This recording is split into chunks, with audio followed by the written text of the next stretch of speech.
Hello, chemistry students. Today we're going to talk about phase changes.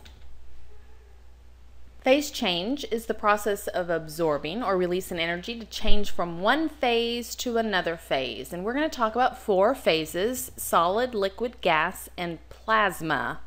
A solid, you know what that is. A liquid, I believe you know what that is too. And a gas, I'm pretty sure you know what that is. But a plasma, you may not know what that is, and that is a superheated gas. And when you superheat it, those gas molecules or gas atoms become ionized, and that is what a plasma is.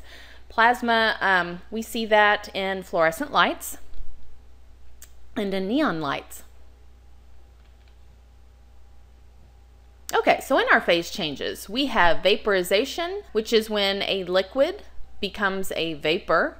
Now you have to add energy in order to do that, because a liquid, if you think of water and it goes into a vapor form or water vapor, you have to add energy. Condensation is the opposite of that. It goes from a gas or a vapor and it turns into a liquid, and it has to give off energy in order to do that. So it has to cool down in order to do that. And when it cools down, it has to give off energy. Melting is just solid plus energy goes to a liquid. In order to melt ice, you have to add heat in order for it to become a liquid. And the other way around, you have to take away heat. Now I know you're probably thinking liquid water going to ice, it feels cold, so you are not giving off energy, but you're giving off energy. It feels cold to you, but you are actually giving off energy. Sublimation is solid plus energy turns to a gas. You don't see this as often, but a good example would be frozen carbon dioxide or dry ice. It skips the liquid phase altogether, and that's called sublimation, when it goes from a solid, dry ice, to a gas, carbon dioxide.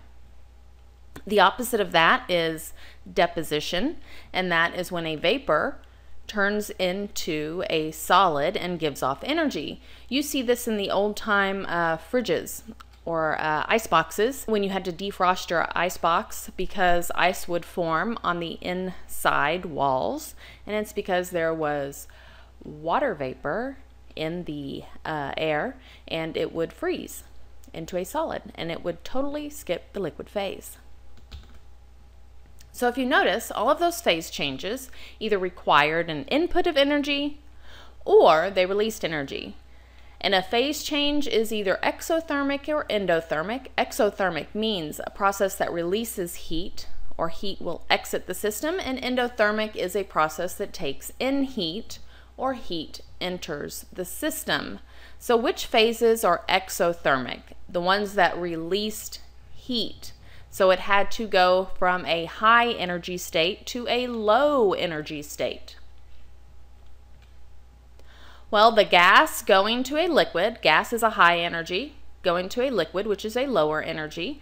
That condensation, that would be an exothermic. A gas going to a solid or deposition would be exothermic. And a liquid higher energy state going to a solid or freezing is also exothermic. Now the opposites of those are the endothermics. Those are the ones that require heat in order to go that way. So going from a solid to a liquid, you know you have to input heat in order to melt ice, make it turn to a liquid, so that you have to add heat to that, so that would be an endothermic reaction. Going from a liquid to a gas, you have to add heat in order to boil water, so vaporization would also be endothermic. And lastly over here, solid to a gas, sublimation is also an endothermic process. Now we're not talking too much about plasma, endothermic and exothermic, but just know that a plasma and a gas, the plasma is at a higher energy state. Thanks for watching.